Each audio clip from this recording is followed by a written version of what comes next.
बिस्मिल्लाहिर्रहमानिर्रहीम अस्सलाम वालेकुम। आज का हमारा टॉपिक जैकोबियन एज। तो बढ़ते हैं स्क्रीन की तरफ। जैकोबियन एज का टाइम पीरियड 1603 से लेकर 1625 तक है।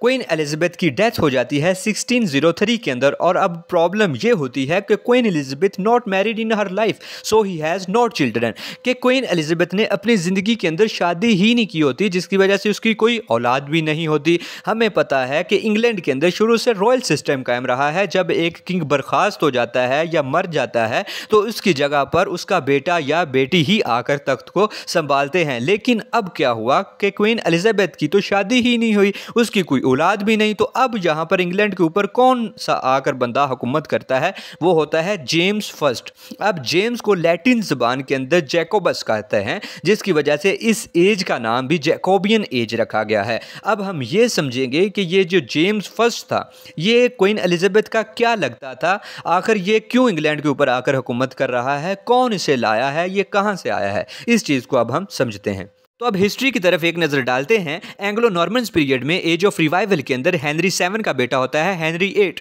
और हेनरी 8 के हमें पता है 3 बच्चे होते हैं, जिनके अंदर क्वीन एलिजाबेथ 1, जिसका हमने अभी टाइम पीरियड पढ़ा है, जिसे गोल्डन टाइम पीरियड भी हिस्ट्री ऑफ इंग्लिश लिटरेचर के अंदर कहा जाता है, जिसकी क्वीन एलिजाबेथ की 1603 के अंदर डेथ हो जाती है। और मैरी 1 और एडवर्ड 6। और दूसरी तरफ इसकी एक और बेटी होती है जिसका नाम होता है मार्गरेट टूडर। और ये मार्गरेट टूडर की शादी कर देता है स्कॉटलैंड के राजा, स्कॉटलैंड के किंग जेम्स 4 के साथ। अब आपने ये बात याद रखनी है कि जो इसकी दूसरी बेटी मार्गरेट टूडर है, इसकी शादी ये कहां पे कर रहा है, स्कॉटलैंड का किंग है जिसका नाम है जेम्स 4।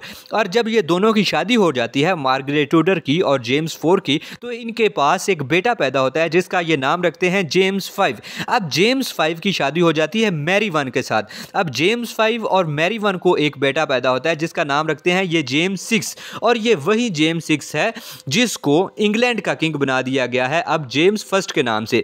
अब स्कॉटलैंड के अंदर इसे कहा जाता है जेम्स 6 और इंग्लैंड के अंदर इसे कहा जाता है जेम्स फर्स्ट। अब स्कॉटलैंड के अंदर इसे जेम्स 6 इसलिए कहा जाता है क्योंकि वहां पर जेम्स 4, जेम्स 5 और पीढ़ी दर पीढ़ी जो है वो एक प्रॉपर सिस्टम मौजूद है। जिस तरह से हिस्ट्री ऑफ इंग्लिश लिटरेचर के अंदर किंग्स के निज़ाम को लिखते हैं, इसी तरह से जब ये इंग्लैंड के अंदर आ जाता है तो इंग्लैंड के अंदर ये पहला जेम्स होता है, जिसकी वजह से इसको नाम दिया गया है कि ये होगा स्कॉटलैंड के अंदर जेम्स 6, लेकिन इंग्लैंड के अंदर ये जेम्स फर्स्ट ही है।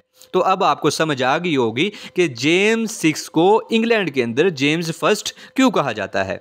Chief minister of queen Elizabeth period Robert Cecil play an important role in Jacobean age. अब रॉबर्ट सिसल जो कि क्वीन एलिजाबेथ के पीरियड से ही इंग्लैंड का चीफ मिनिस्टर होता है, ये जेम्स फर्स्ट को स्कॉटलैंड से इंग्लैंड के अंदर लाने में अहम किरदार अदा करता है। हिस्ट्री के अंदर ये भी अल्फाज मिलते हैं कि chief minister Robert Sical James first की मां को क्वीन एलिजाबेथ की डेथ के 3 साल पहले ये कहकर आया होता है कि जब मैं आपसे कहूं कि जेम्स फर्स्ट को इंग्लैंड भेज दें तो आपने भेज देना है।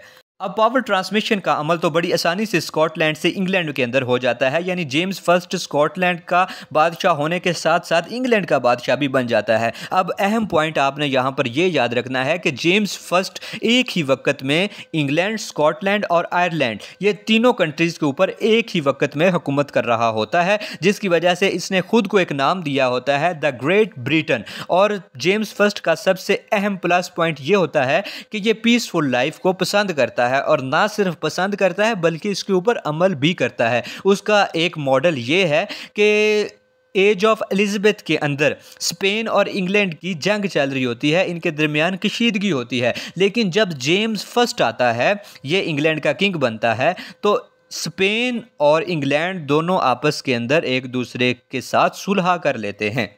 अब बात करते हैं जैकोबियन एज के लिटरेरी वर्क की। हमें पता है कि एज ऑफ एलिजाबेथ के अंदर ही ड्रामा को बहुत ज़्यादा पजीरियाई मिल चुकी थी, क्योंकि क्वीन एलिजाबेथ ना सिर्फ ड्रामा देखना पसंद करती थी बल्कि उनके लिए उन्होंने थिएटर भी परफॉर्म करवाए थे, और जिसका ड्रामा बेहतर होता था उसे वो रिवार्ड और रिगार्ड भी दिया करती थी। और इसके अलावा the William Shakespeare history of English literature के अंदर, जिन्हें all time of the dramatist कहा जाता है, वो भी क्वीन एलिजाबेथ के एज के अंदर ही अपीयर हुए थे। और अब जैकोबियन एज के अंदर ड्रामा को मज़ीद ज़्यादा ज़्यादा निखार दिया गया। जैकोबियन एज के अंदर 3 तरह के ड्रामास परफॉर्म्स किए जाते थे, ट्रेजिक ड्रामास, कॉमेडी ड्रामास और ट्रेजिक कॉमेडी ड्रामास। अब ये जो ड्रामास की किस्म है ट्रेजिक कॉमेडी, ये जैकोबियन एज के अंदर ही इसको इंट्रोड्यूस करवाया गया। इसके अलावा एक और किस्म थी मास्क ड्रामास। अब इनको डिस्कस करते हैं एक एक करके। ट्रेजिक ड्रामा, हमें पता है कि जो लफ्ज़ ट्रेजिक है इसका मतलब होता है the imitation of an action that is complete serious and having the certain magnitude. यानी जो ट्रेजिडी ड्रामा होते हैं ये डील्स करते हैं एक्शंस के साथ, ब्लड शेड के साथ, इनके अंदर ट्रेजिडी पाई जाती है, इनके अंदर कोई कॉमेडी वाले सीन नहीं होते। ट्रेजिक ड्रामा के अंदर एक सीरियसनेस होती है और सबसे अहम पॉइंट जो ट्रेजिक ड्रामा होते हैं इनके अंदर एक्शन होता है, ब्लड शेड होती है और लास्ट के अंदर इनसे एक मॉरल हमें हासिल होता है, एक सर्टेन मैग्नीट्यूड हासिल होता है। Comedy dramas deals with humours. Comedy dramas के अंदर जो एक्टर्स होते हैं, जो करेक्टर्स होते हैं, ये स्टेज के ऊपर परफॉर्म्स करते हैं, जो कि सभी ड्रामास के अंदर ही हमें पता है कि एक्टर्स को स्टेज के ऊपर ऑडियंस के सामने ही परफॉर्म्स करना पड़ता है। और लेकिन इनका मकसद कोई ब्लड शेड, कोई एक्शंस नहीं होते, बल्कि ये लोगों को हंसाने के लिए, उनकी तबीयत को खुशगवार करने के लिए परफॉर्म किए जाते हैं कॉमेडी ड्रामास।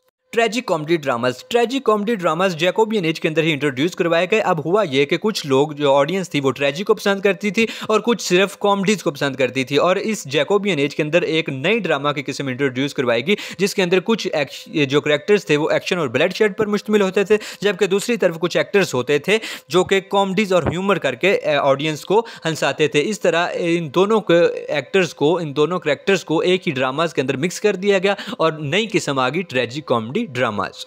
अब बात करते हैं जैकोबियन एज के पोएटिक वर्क की। तो जैकोबियन एज के अंदर 2 तरह की पोएट्री को इंट्रोड्यूस करवाया गया। नंबर 1 पे थी स्पेंसरियन पोएट्री और नंबर 2 पे थी मेटाफिजिकल पोएट्री।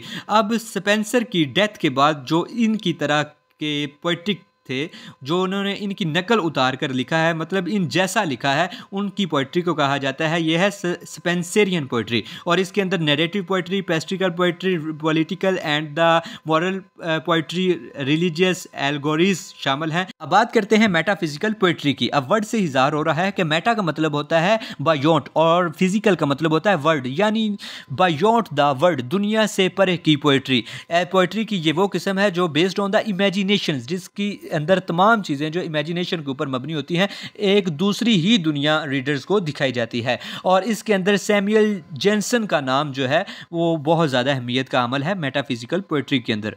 अब बात करते हैं famous writer of the Jacobean age की। फर्स्ट नंबर पे है the great prose writer Francis bacon.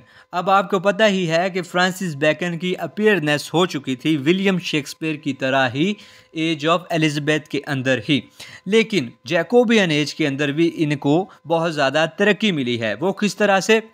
वो इस तरह से कि जब जेम्स फर्स्ट इंग्लैंड का बादशाह बनता है तो ये एक वर्क लिखते हैं एडवांसमेंट ऑफ लर्निंग के नाम से, जिसके अंदर ये जेम्स फर्स्ट की बड़ी तारीफ़ करते हैं। जेम्स फर्स्ट इस तारीफ़ से खुश होकर 1603 के अंदर ही इनको के नाइट बना देता है और इसके बाद ये जेम्स फर्स्ट के और ज़्यादा क्लोज हो जाते हैं, उन्हें एडवाइस देना शुरू कर देते हैं, उनके लीगल एडवाइज़र ही बन जाते हैं, जिसकी वजह से 1613 के अंदर इनको अटॉर्नी जनरल बना दिया जाता है। और इसके बाद जब ये इसके मज़ीद चहेते बनते चले जाते हैं तो 1618 के अंदर जाकर इन्हें लॉर्ड चांसलर बना दिया जाता है। लेकिन किस्मत हर दफ़ा साथ नहीं देती।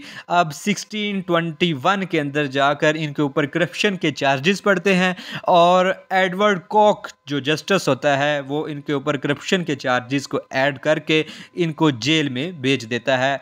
अब यहाँ पर ना तो जेम्स फर्स्ट सामने आता है और ना ही कोई और दूसरा बंदा सामने आता है, क्योंकि बात अदलिया में पहुँच गई होती है। अब एडवर्ड कॉक को इससे क्या दुश्मनी थी फ्रांसिस बेकन को कि उसने इसे करप्शन के चार्जेस ठोकर जो है वो जेल में भेज देता है, क्योंकि जो एडवर्ड कॉक की वाइफ होती है वो फ्रांसिस बेकन से बहुत ज़्यादा मुतासर होना शुरू हो जाती है और इसे छोड़ के चली जाती है और ये वही बदला लेता है इसको जेल में भेजकर। फ्रांसिस बेकन ने हर तरह के टॉपिक के ऊपर ही एसेज लिखे हैं, government issues, political issues, education issues, health और साइंस। इसके अलावा ट्रैवल्स के ऊपर भी इन्होंने बहुत ज़्यादा लिखा है। इनका फेमस वर्क द गुलिवर's ट्रैवल भी है।